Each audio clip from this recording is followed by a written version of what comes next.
Alright, if your Xbox Game Pass app just refuses to launch, don't worry, here's a quick checklist to fix it. First thing, restart your PC or Xbox. I know it sounds obvious, but half the time that's all it takes. If that doesn't work, on PC, go to Settings and then Apps and then Installed Apps.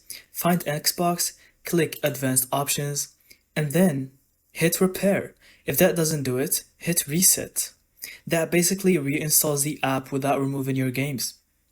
Next, make sure both Xbox app and gaming services are updated. Open the Microsoft Store, check for updates, and install everything related. Still stuck? Open PowerShell and run this. Then reinstall gaming services from the Microsoft Store. That fixes 90% of launch issues.